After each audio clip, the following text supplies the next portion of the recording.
Ngaran kuring Jajang. Umur kuring 58 tahun. Ieu kejadian teh kira-kira tahun 2013-an. Kuring ngadenge beja di babaturan.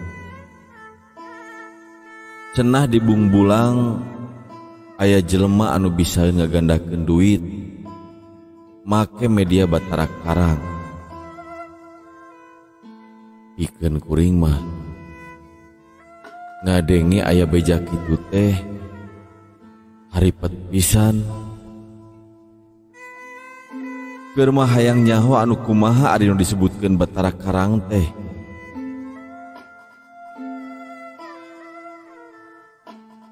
Jaba biaya keur meuli syaratna aya deui. Atuh mobil keur inditna oge siap. Teu kudu nyewa ka batur.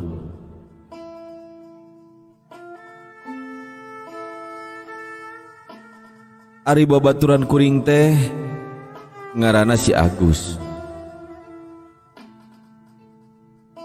Ari ngaran lengkep nama Agus Sani. Yang urang ulin ka Bungbulang yuk. Di ditu euy aya jelema anu bisa gandakeun duit. Oke meunang na teh 3 miliar. Wah, maknya. Heueuh, ngaranna Bahwarsita. Jelema mah geus kolot. Aya kana 70 tahunan mah. Cenah mah manehna teh geus ngalaman paeh. Tapi sanggeus 3 poe udang deui tina pekuburanana. Wah, sakti mun kitu mah. Jalma geus maot ge bisa hirup deui meureun. Eta ari syaratna naon wae cenah? Syaratna mah hiji urang mere duit keur meuli minyak jeung meuli daging domba. Kedua, urang kudu mawa gelas anyar satengah losin, kumplit jeung pisina. Engke urang di ditu dititah ngadahar daging domba 2 kilo. Eta teh dahar daging atah? Nya henteu atuh, eta daging teh diungkep heula.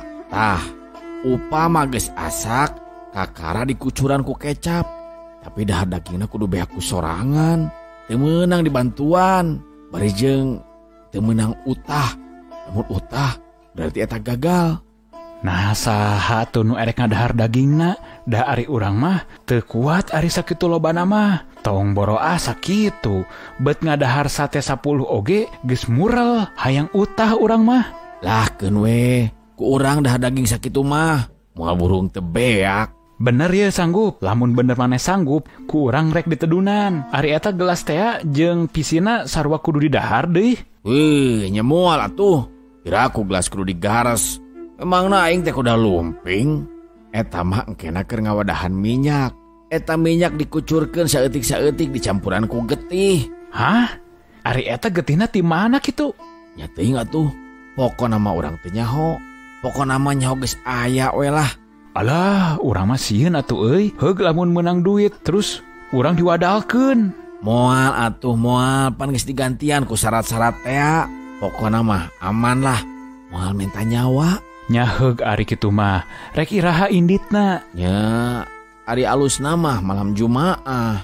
Jeung deui kabeneran malam Jumaah Kaliwon isukan teh. Pas pisan euy.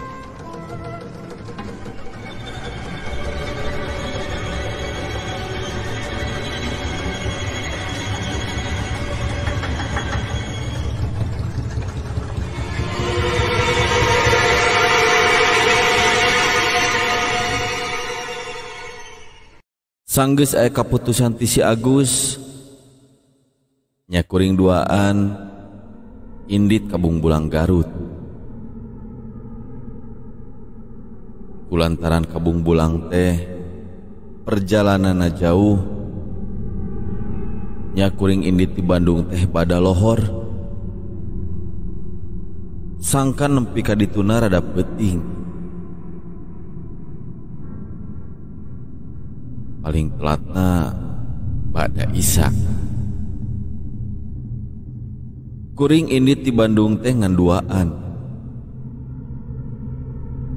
Dina jero hate geus bungah we.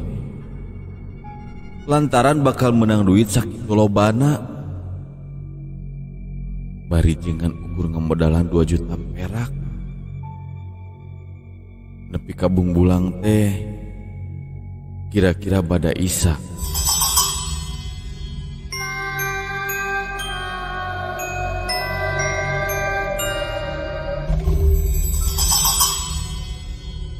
Bener we, kudu boga imah geus didagoan. Da kamarina ku si Agus geus diteleponan teh.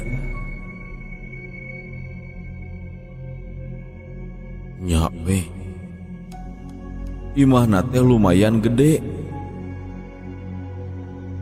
Kuring ditarima kudu boga imah. Jalmana maneh dareh teh pisan. Bangun anu bungaheun. Manehna hariwang bisi kuring teu datang. Harita kuring dihormat, dibagiakeun. Teu sirikna nu eueuh ge diaya-ayakeun. Sabangsa ning kadaharan lembur nyata aya kulub sampe, kulub suuk, kulub hui, sepancau galek jeung loba deui nu sejena. Acan dina kelar ngajajar, dimimiti ranginang, opak, kiripik,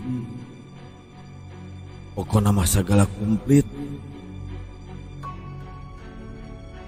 Samemeh ritual, kuring uplak heula ngobrol jeung Mbah Warsita. Memang bener, naon-naon anu diceritakeun ku si Agus sarua pisan jeung caritana si Abah.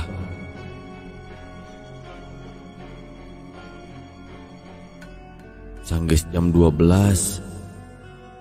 si Abah mimiti sesadiaan sasajen.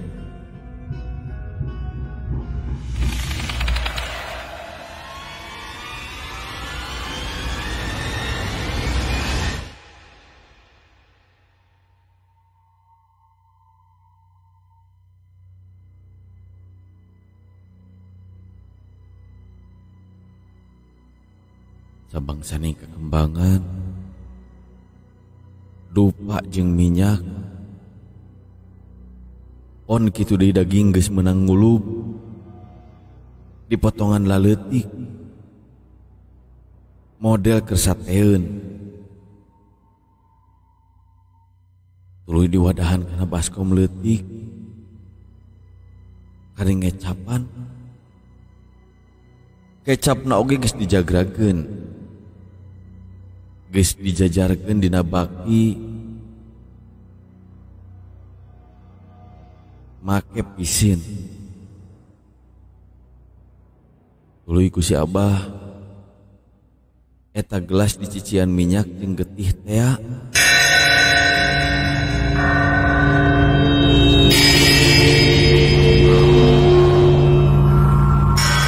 Katerang-terangna wadahna dibukakeun.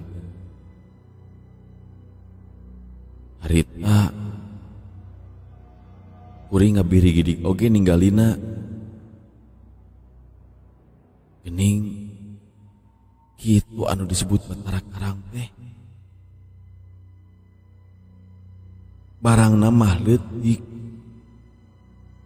ngan pikasieun. Wanguna hideung, buukna panjang sarua jeung tangtunganana. Kuntuna sihungan, leungeunna sidakep, ngan kuku-kukuna paranjang meulit awakna. Ari panonna mah tingkat tinggali, da pugu ditaregos ku lawon beureum. upama targosna dibuka mah cenah bahaya. Lantaran sok ngaluarkeun cahaya anu pikaserabeun. Upama panon orang kasebrot ku eta cahaya, cenah bisa lolong.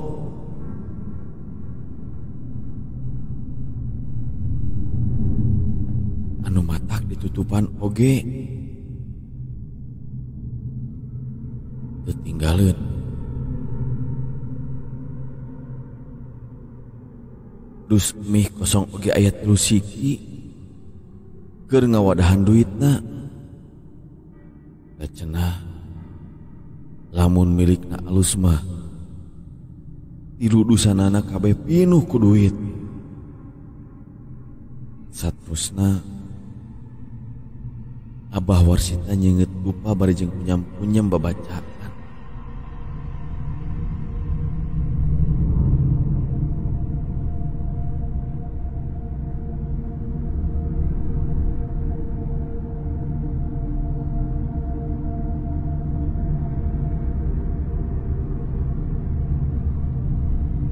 Sanggeus rengse babacaan,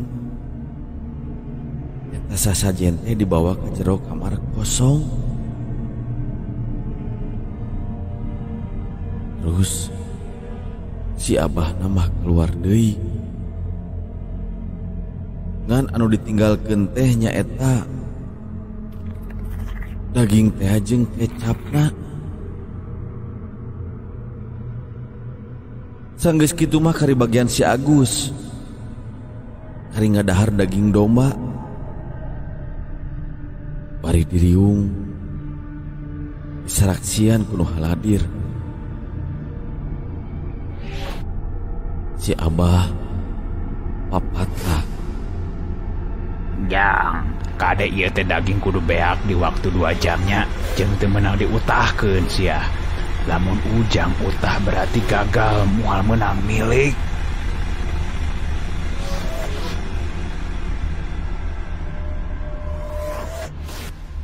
Harita lampu di tengah imah teh teu dipoekan. Angger wae caang. Keur nyaangan anu keur ngadahar daging teh. Sok Jang, ayeuna mah geus waktuna.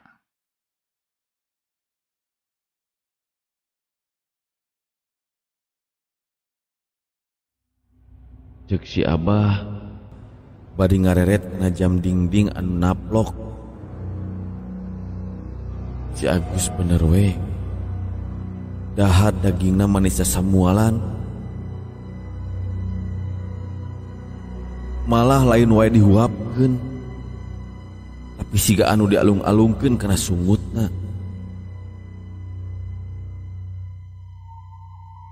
Cai nginum keur ngagugunturna atuh disadiakeun.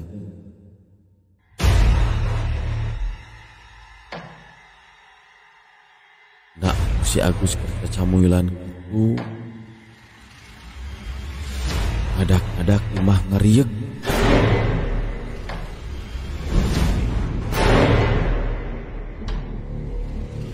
Rasaan teh asa aya lini gede. Di luhur para kadenge aya sora nyeor. Paralak. Paralak. Pre. Sora gelas jeung pisina jiga aya nu ngabebet-bebetkeun.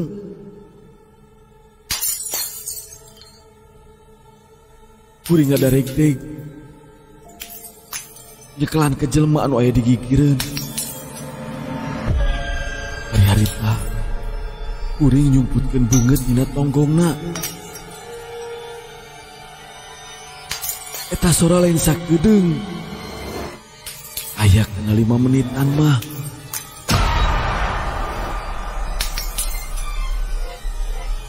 Sora kadenge ku kuring siga aya anu ngabanting-bantingkeun piring. Ari siapa mah tenang we, siga nu eueuh kasieun. Maneh nama bari ngelepus udut. Pon kitu di si Agus. Onggoy we bari nanangkep baskom wadah daging domba teh. Tapi geus mimiti katingali ulag-ilag siga anu geus mural hayang utah. Mes-mes nginum. Kira-kira daging kari saprapatna. Nah atuh adi borolo teh si Agus utah.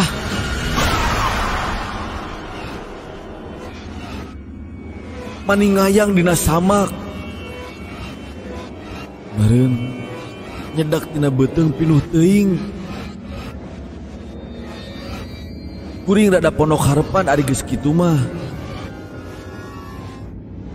Cigana gagal rek menang milik gede teh. Ya akhirna ku si Abah teh di stop wae dieureunkeun dahar dagingna. Didinya mah tuluy we beberes. Anu urut tadi utah di 8. Anu saterusna mah kuring ngarobrol tiluan.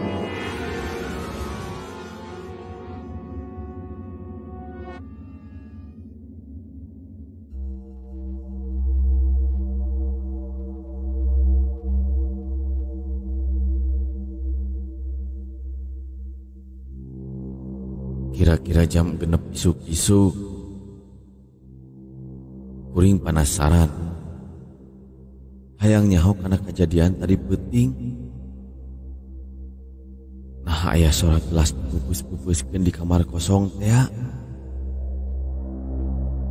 Eta kamar teh teu make panto. Dan ukur di hordengan hungkul. Tuluy ku kuring. Eta hordeng teh disingraikeun saeutik. Hayang noong. Na aya naon di jerona. Barang kuring ditoong. Nya we. Gelas jeung pisina paburisat balatak pareupes. Jadinya terus kuring ditutupkeun deui hordengna. Dan dina hati nyarita eta bisa gitu. Pantesan atuh tadi peuting mah kadenge pating saleor bari jeung meupus-meupuskeun gelas. Isuk-isukna sanggeus kuring dibere dahar mah tuluy we pamitan ka si Abah jeung ka si ambuna. Sapaparat jalan kuring jeung si Agus ngobrol bari nyetiran mobil. Kecendekan nama urang tong daek kagiur ku duit anu can karuhan. Tungtung nama lain untung malahan jadi buntung. Nu puguh mah tetep we hasil tina kesang urang. Anu jelas mah urang kudu daek usaha. Da Gusti Allah mah geus nyadiakeun sagalana. Hari kumaha urangna.